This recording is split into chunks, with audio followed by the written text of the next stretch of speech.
When death sits at the table, it rarely knocks first. Sometimes it comes as an empty chair where someone used to sit every Christmas.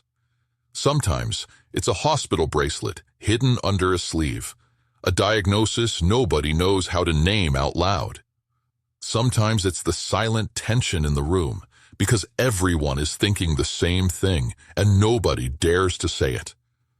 We don't know how many more Christmases like this we will have. Christmas is supposed to be about light, warmth, and togetherness. But that is exactly why death feels so loud during this season. The contrast is brutal. The more the world tells you this is a time of joy, the more your heart feels the weight of what is missing or what you are afraid you are going to lose. Death sitting at the table is not always a person who is gone. Sometimes it is the fear of losing someone, the awareness that life is fragile, that the people you love are not guaranteed. Psychologically, this is called mortality salience, the moment when your mind cannot avoid the reality that life ends. Most of the year, we distract ourselves from this truth. We work, we scroll, we plan, we complain. But Christmas slows everything down just enough for the truth to catch up.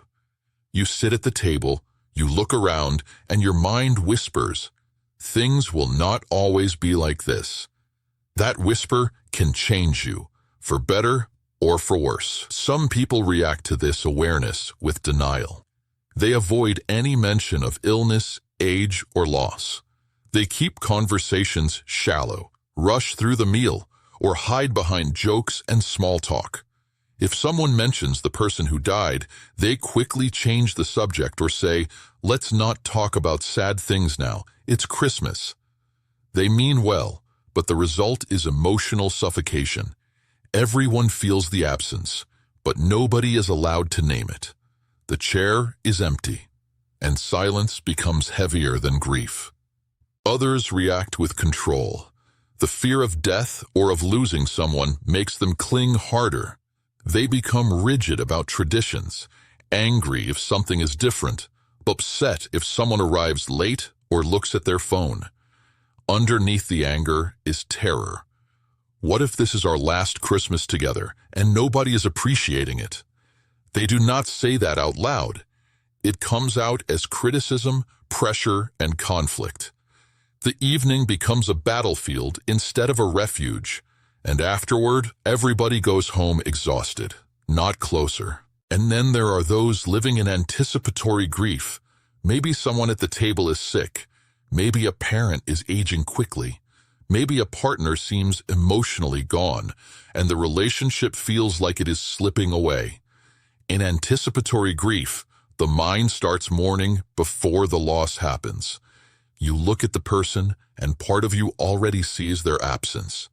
You are with them, and at the same time, you are imagining life without them. It creates a strange emotional split. You want to hold them close and push them away at the same time, because being close hurts. Death sitting at the table does not only mean physical death. It can also mean the death of what the relationship used to be. A marriage that has grown cold, a parent and child who hardly speak, siblings who sit across from each other and exchange polite words but no longer share real connection. The body is present, but the bond feels gone, and that psychological death can be just as painful. So what do we do when death sits at the table? The first step is to acknowledge it. Pretending death is not there does not protect anyone. It isolates them. Human beings do not break because we speak the truth. We break when we are forced to carry it alone. If someone is missing this Christmas, it is not ruining the mood to say their name. It is honoring them. It is validating the love that still exists. A simple sentence like, "I miss them tonight," can unlock the tears that needed to flow and the stories that keep them alive in memory. If someone at the table is sick or fragile, ignoring it does not make them feel safer. It makes them feel invisible.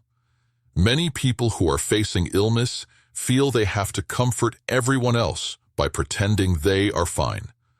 They read the fear on everyone's faces and decide to stay silent to avoid being a burden. That silence is heavy.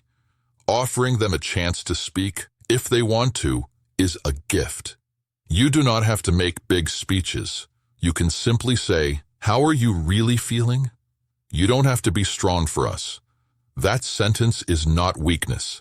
It is courage. The second step is to allow mixed emotions. Christmas does not have to be either joyful or sad. It can be both.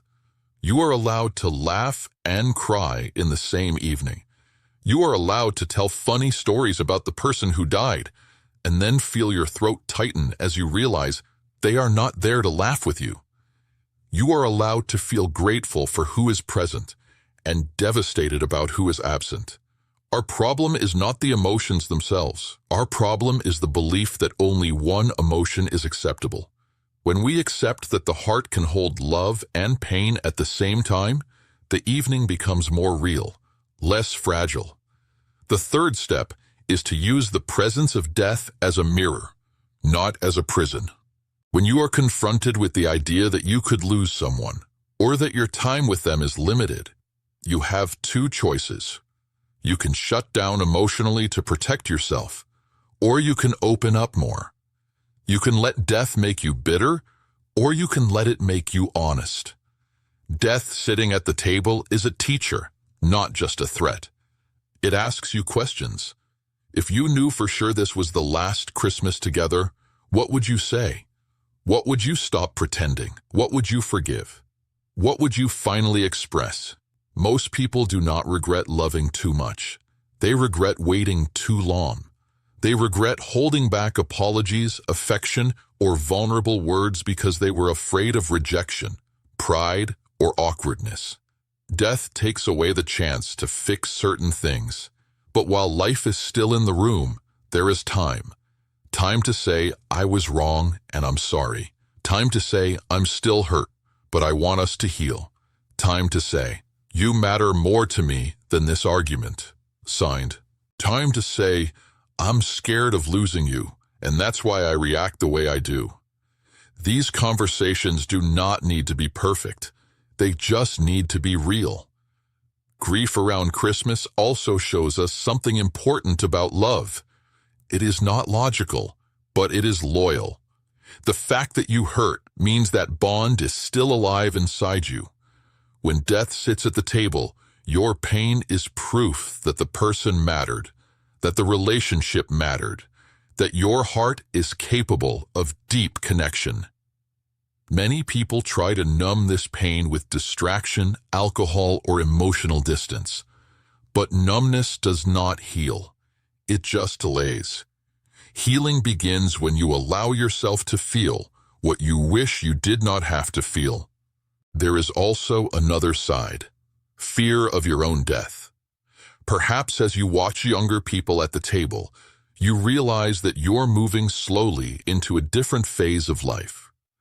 Perhaps illness has made you suddenly aware that your time is not infinite. That fear can either crush you or wake you up. It can push you into despair, or it can ask you quietly, how do you want the people at this table to remember you? What kind of emotional footprint are you leaving behind? When death sits at the table, it is not only asking what you will lose, it is asking who you are while you are here. Christmas can become a ritual of pretense or a ritual of truth.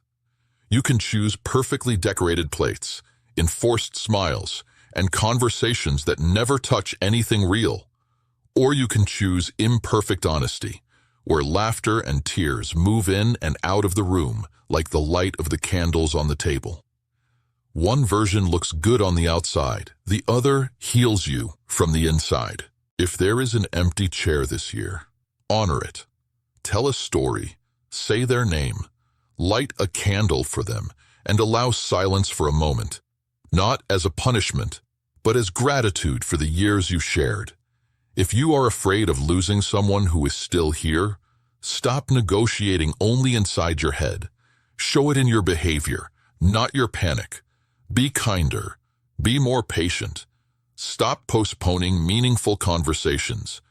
Express love in small, consistent ways instead of waiting for some dramatic day to fix everything. If you are the one who feels close to death, physically or emotionally, give yourself permission to be human. You do not have to be brave in the Hollywood sense. Real courage is allowing others to be close to you, to see your fear, to sit with you in not knowing what comes next. Death will sit at every table one day. That is not a threat. It is a fact. The question is not whether it will arrive. The question is what you do before it does. This Christmas, when you look around the table, see the faces, notice the hands passing plates, hear the familiar voices, remember this: none of this is guaranteed to repeat. That is what makes it precious. Let that awareness soften you, not harden you. Let it push you toward connection, not away from it. When death sits at the table, let it remind you to live fully now. Speak kindly now. Forgive now. Hold on to the hands you still can touch now. One day, someone will look at your empty chair and feel exactly what you feel today. You cannot control how long you have with the people you love, but you can decide how deeply, how honestly, and how courageously you love them while you still share the same table.